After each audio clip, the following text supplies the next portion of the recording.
Hello, I'm Joshua Farnsworth and welcome to my traditional woodworking school here in Earlysville, Virginia. And I don't know about you, but I sure don't like throwing away money.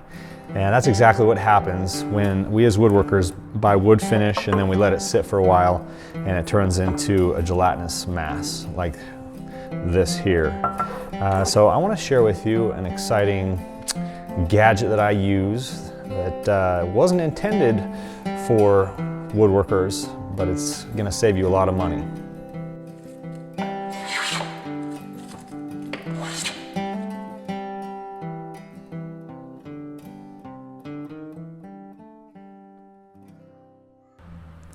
So there's a number of ways that people try to preserve their wood finishes.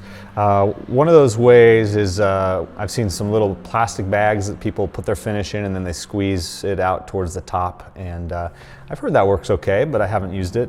Another way that's kind of popular is this Bloxygen, but I haven't had really good luck with it. Maybe I was using it wrong, but it's at first you can't really tell that there's even argon gas in there to displace the oxygen. But once I figured out that it was actually in there, it seemed to only last for me about 3 or 4 tries, so it was kind of expensive for each can that I sprayed it in. So that's off my list. So I went searching and looked outside the woodworking world, and I found a gadget called the Pump and Seal. I believe it was made and marketed in the 1990s for people who wanted to preserve their food storage and to suck the oxygen out of glass jars. So I'm going to show you how it works. So this little pump sits on top and sucks the air out of a hole. So they give you a little thumbtack in case you didn't have one. So all you do is you take this thumbtack in the middle of one of these jars and you pop a hole in there. And I like to use these mason jars or these ball jars because they're cheap and we've got a whole bunch left over from canning our food. And you can also use glass peanut jars and glass pasta sauce jars. Instead of throwing them away, just clean them out. Anything that has a plastic seal that's still good. You can see this plastic seal in here. And then what you want to do is take whatever finish you just bought, and I usually make a mess, so I'm gonna cover my hands up here, and then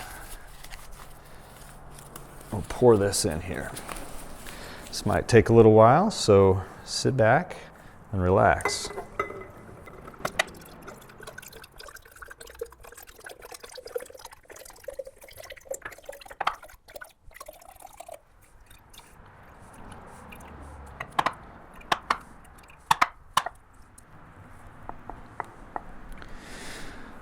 All right, I'm like a man from Scotland having to get the last drop of whiskey out of his glass. I'm a cheapskate. So now what you do is you put the lid on, make sure it's on tight and the seal's on tight, and then they give you these a whole bunch of these little tabs. They look like Band-Aids, and hopefully you haven't cut your fingernails that morning. You just peel this little Band-Aid off and just make sure you stick the black part right over your little hole that you've made in there. All right, then take this Pump and Seal, place it on top, and I didn't quite understand the directions, but I found that 10 does it, maybe more, maybe less. I don't want to risk going too much. I don't know what would happen. But you can see here there's a nice hard seal. It's sucked down inside, or the lid is sucked down. So let me show you what it sounds like if you want to open it so you can hear that it actually is sealed. So I'm going to put my microphone right by this and you can listen closely.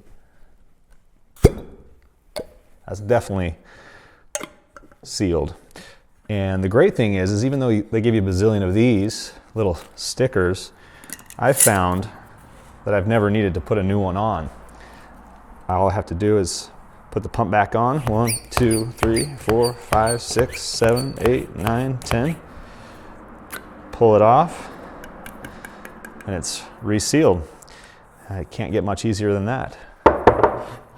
And you can see I've done a whole bunch of different finishes, and I make sure that I put the name on top so that I know what's actually in the jar, and it should help your finish to last for years. So I have never talked to the people at Pump and Seal.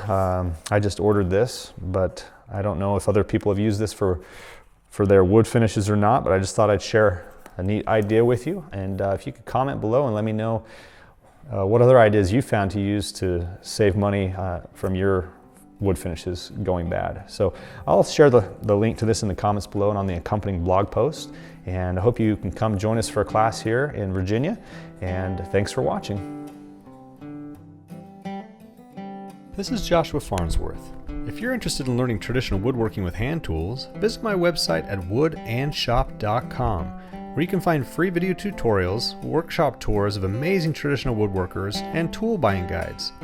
You can ask questions and share your projects with thousands of woodworkers on my free traditional woodworking forum. Make sure you subscribe to my regular blog posts, and also check out my 10 steps for getting started in traditional woodworking. Enjoy!